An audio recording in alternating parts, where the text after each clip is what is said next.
मल त्याग के समय पृथ्वी को तिनकों से और सिर को वस्त्र से ढांक ले और उस स्थान पर अधिक समय तक न रहें, न कुछ बोले ही। हे राजन, बाबी की चूहों द्वारा बिल से निकाली हुई, जल के भीतर की शौच कर्म से बची हुई, घर के लीपन की चींटी आदि छोटे छोटे जीवों द्वारा निकाली हुई और हल से उखाड़ी हुई, इन सब प्रकार की मृत्तिकाओं का शौच कर्म में उपयोग न करें। हे नृप, लिंग में 1 बार, गुदा में 3 बार, बाएं हाथ में 10 बार, दोनों हाथों में 7 बार मृत्तिका लगाने से शौच संपन्न होता है।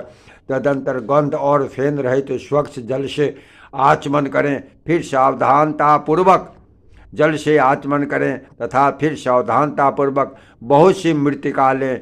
उससे चरण शुद्धि करने के तदंतर फिर पैर धोकर 3 बार कुल्ला करें, 2 बार मुख धोवें। तत्पश्चात जल लेकर शिरोदेश में स्थित इंद्रिय रंध्र, मूर्धा, बाहु, नाभि और हृदय को स्पर्श करें।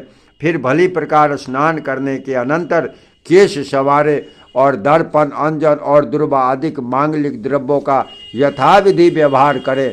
तदंतर हे पृथ्वीपति, अपने वर्ण धर्म के अनुसार आजीविका के लिए धनोपार्जन करें और श्रद्धानुसार यज्ञ अनुष्ठान करें। सोम संस्था, हविष संस्था, पाक संस्था, इन सब धर्म कर्मों का आधार धन ही है।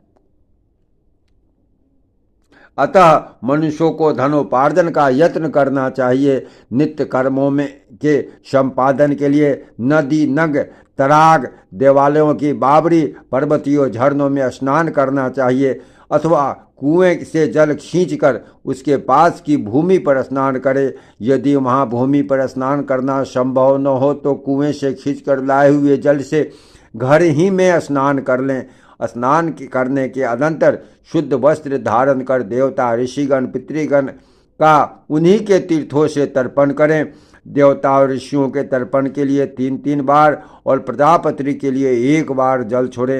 हे पृथ्वीपते, पितृगण और पितामहों की प्रसन्नता के लिए 3 बार जल छोड़े तथा उसी प्रकार प्रपितामहों को भी संतुष्ट करें एवं माता, नाना और उनके पिता तथा उनके पिता को भी सावधानतापूर्वक पितृतीर्थ से जल प्रदान करें। अब काम तर्पण का वर्णन करता हूँ, श्रवण करो।